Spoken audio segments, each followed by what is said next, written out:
Shalom. First and foremost, I want to give all praises, honor, and glory to Yahweh, Bahasham, Yahweh Shai, Bahasham, Racha Kodash. Double honors to the elders and the apostles of Great Millstone, and peace and blessings to the elect.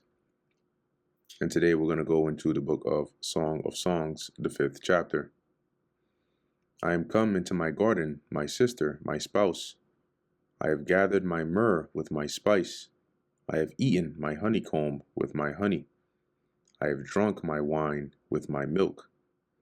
Eat, O friends, drink, yea, drink abundantly, O beloved. So, in the ending of the 4th chapter, the woman was inviting him, right, her beloved, her spouse, to basically come and be intimate with her, right, which was likened onto her being this garden that's sealed off, but only allowed to him. And so she invites him to come and partake of the goodies of her garden. And here he's saying basically this is him being joined onto her, right, or him being intimate with her. Read this in the NLT as well. I have entered my garden, my treasure, my bride. I gather myrrh with my spices and eat honeycomb with my honey. I drink wine with my milk. And then, so that's the response, right, from the lover, right, the man. And that the part that mentions here, O friends, eat, O friends, drink, yea, drink abundantly, O beloved. Obviously, right, if this is between the man and his spouse, he's not going to be inviting his friends to come and partake of the intimacy of his spouse. So here you'll see they have it as the either here to his friends he's saying this, or this is being said by it says here, the young women of Jerusalem. O lover and beloved, eat and drink. Yes, drink deeply for your love. So it's like they're promoting the union between this man and his spouse. I sleep, but my heart waketh. It is the voice of my beloved that knocketh, saying, Open to me, my sister, my love, my dove, my undefiled. For my head is filled with dew, and my locks with the drops of the night. And so here, this is the beloved, right, calling out to her. And this is also, or this can be likened to the Lord calling out to us, right, as it's said here in the book of Revelation, the 3rd chapter. Get it real quick. All right, behold, I stand at the door and knock. And we know, it's interesting how the wording, right? But this door here is referring to, not your literal door, right, but like the door of your mind, because that's also likened onto a door, that what you give attention to is what you open the door to allow it into your mind. So behold, I stand at the door and knock. If any man hear my voice and open the door, I will come in to him and will sup with him and he with me, right? So when you go back to Song of Songs, here the lover, which is also likened to the Lord, is calling or knocking and calling out to this woman, which is also likened unto us. And it says here in verse 3, I have put off my coat. So this is her response, right? And this is like her dragging her feet, right, / making excuses. I have put off my coat. Shall I put it on? Or how shall I put it on? I have washed my my feet. How shall I defile them? So reading this in the NLT, it says, but I responded, I have taken off my robe. Shall I get dressed again? I have washed my feet. Shall I get them soiled? Right? Basically, since she'd have to get up, and then go to the door, like on the literal level, and then open the door and all that. My beloved put in his hand by the hole of the door, and my bowels were moved for him. So basically, he tried to open the door, right? My lover tried to unlatch the door, and my heart thrilled within me. And this is likened on to, like almost like one last attempt to reach out. And then what happens, right? I rose up. So by the time she actually goes to open the door, I rose up to open to my beloved, and my hands dropped with myrrh, and my fingers with sweet smelling myrrh. This is just adding, the to the richness of the the lyrics. Upon the handles of the lock, I opened to my beloved, but my beloved had withdrawn himself and was gone. My soul failed when he spake. I sought him, but I could not find him. I called him, but he gave me no answer. See, NLT, I opened to my lover, but he was gone. My heart sank. I searched for him, but I could not find him anywhere. I called to him, but there was no reply. See, so the in this case, the beloved withdrew himself, right, just like the Lord does, and so here, looking at it symbolically, if the Lord is calling out and you don't, you don't make haste, you're not quick to go and open the door, the Lord will withdraw himself. Okay, and then you're going to be seeking to him, but you're not going to get any answer, which is indicative of the state of Israel, the relationship between Israel and the Lord now. And that's why the scriptures say, let's get this real quick, in the book of Isaiah. What's that? 55:6, right? Seek ye the Lord while he may be found, call ye upon him while he is near.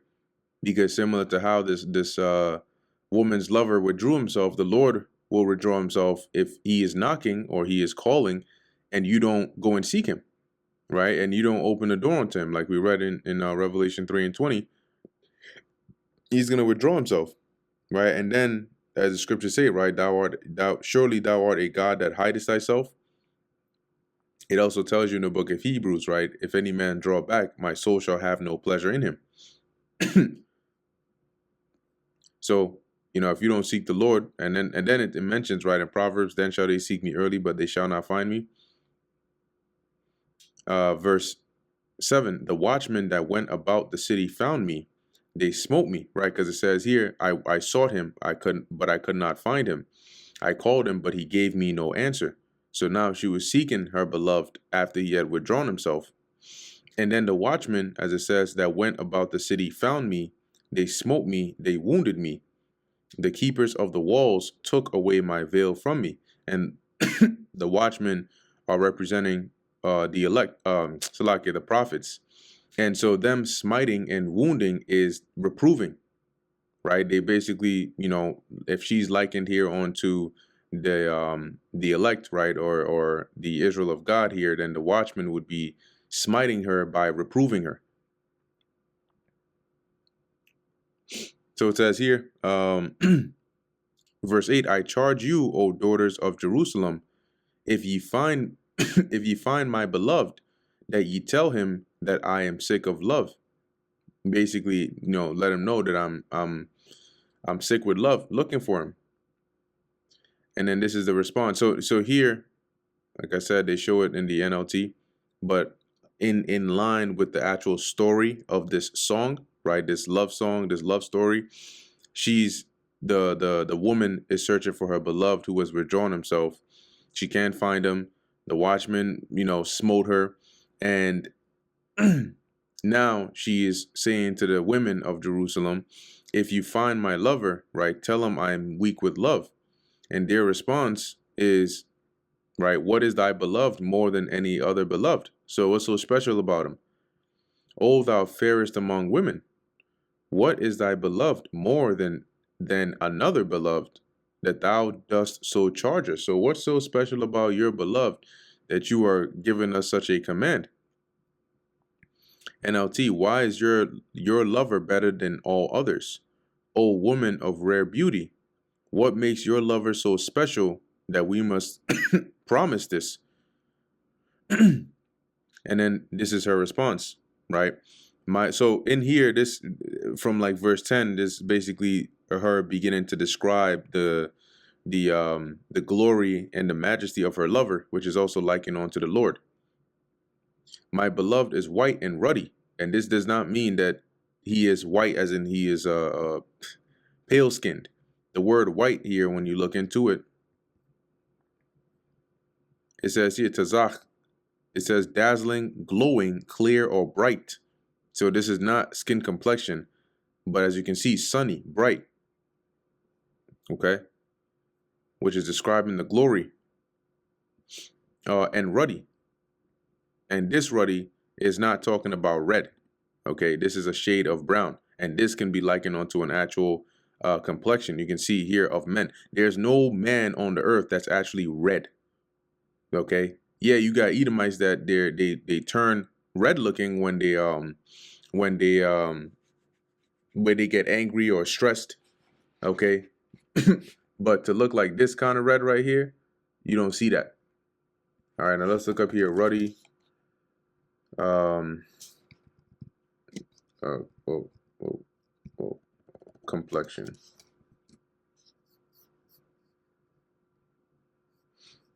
That is not ruddy.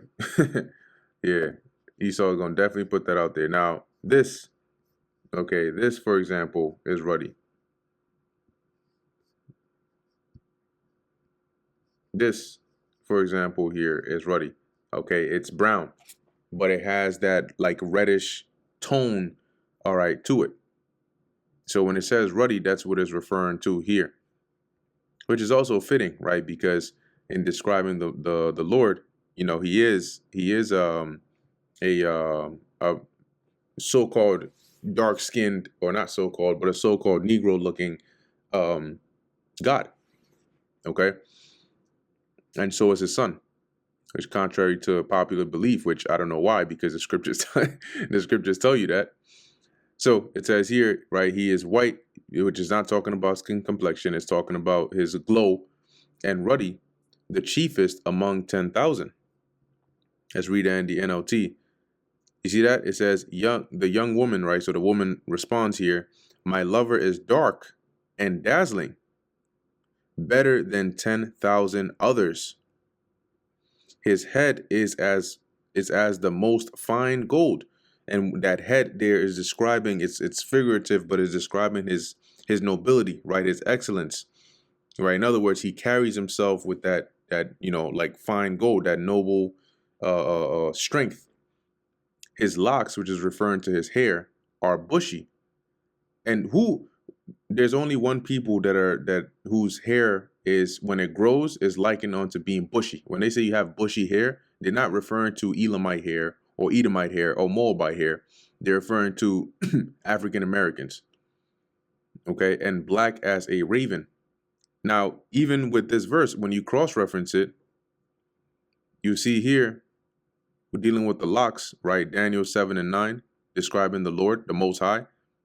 Right, I beheld till the thrones were cast down, and the Ancient of Days did sit. Who is the Ancient of Days? The Most High, whose garment was white as snow, and the hair of his head like the pure wool. His throne was like a fiery flame, and his wheels as a burning fire. And then it also goes into the description of Yahushua here. Okay, so woolly, bushy, it's one type of people whose hair are like that. But here she's describing, once again, the glory and the majesty of her lover, which is also likened to the Lord. It says here, so he has black, woolly, or bushy hair. Verse 12, his eyes are as the eyes of doves by the rivers of waters, washed with milk and fitly set.